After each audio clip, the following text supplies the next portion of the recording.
Hello everyone, I welcome you again. Today we have Kushagra with us.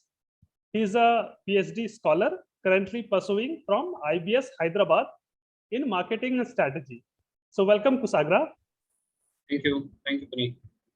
हम लोग आपका educational background के बारे में जानना चाहेंगे. Please tell us about your educational background.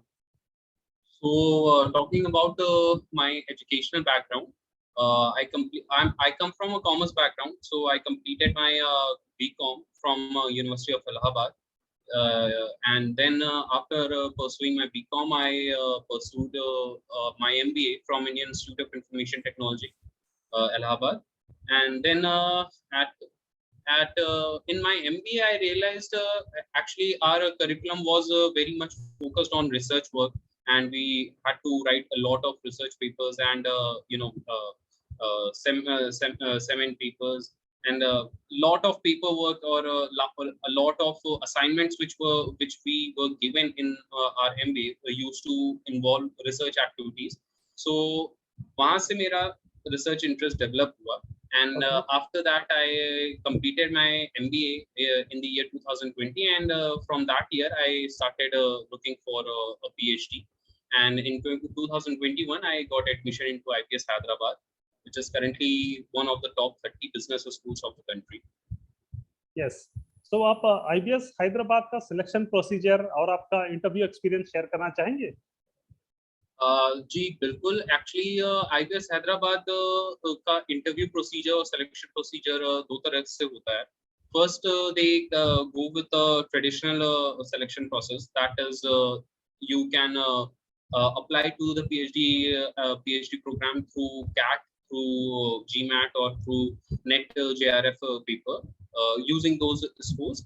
And if you do not have those schools, then you can go for their own test, which is IPSAT, which is the same for MBA also.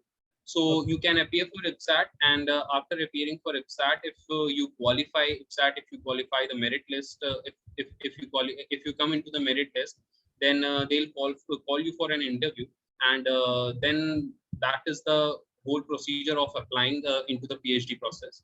So there are two ways.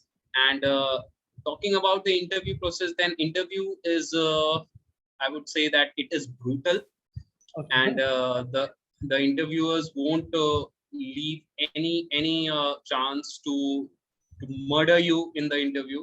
So be prepared and be very thorough with your basic research methodology subject, and be very thorough with the in the area, the basics of the area in which you are applying. So most of the time, what happens that applicants face problems in the basics only. If you have your basics strong, then the fight will be very easy for you. So my advice for the applicants or the aspirants who are looking for PhD program in any place, whether it is in India, whether it is in outside India, I would recommend that get your basics very strong. Yes, that's right. So will you share us what is your career aspirations once you complete PhD? Do you want to go for academics or any other options you will be looking for? As a PhD student, what we have been taught as a PhD student, that our job is not only limited to academics.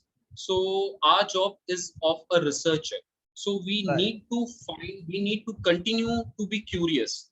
So we need to continue to find problems in almost everything which we can think of in the business world. So if there are any problems, if there are any gaps which we find and which the corporate is facing, and for that corporate requires our help or our advice, then yes, I'm open to go. I'm open to join a corporate also. But teaching has always been my first love. So the first thing which I would do after completing my PhD is to think about continue to be a teacher. Okay, that's wonderful. Thank you for sharing your experience. Would you like to add something more? you want to tell to our viewers?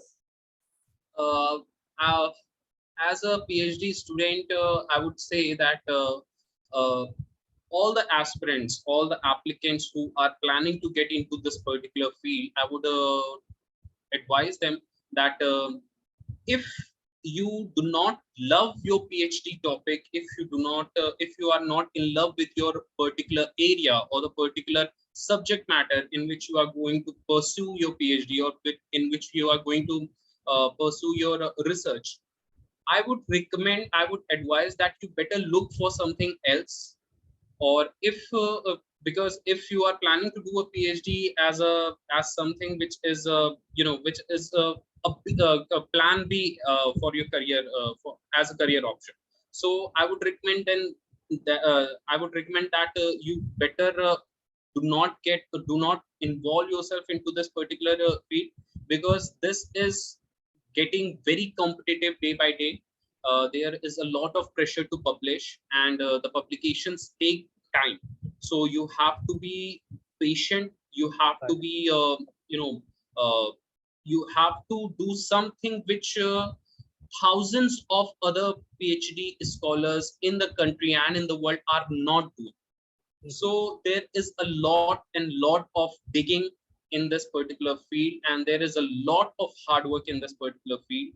It is not like people like in the government or in the state universities used to happen. I would say it does not happen now, but what used to happen, that there was no exam and there was no pressure of publication.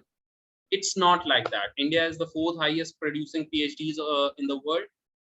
So I would say that your competition is very, very tough, and you have to be competitive in order to survive in this particular field. Thank you, Kushagra. Thank you so much for sharing the insight and experience with us. Thank you so much. Thank you, Puneet. Thank you. All the best to everyone. Thank you.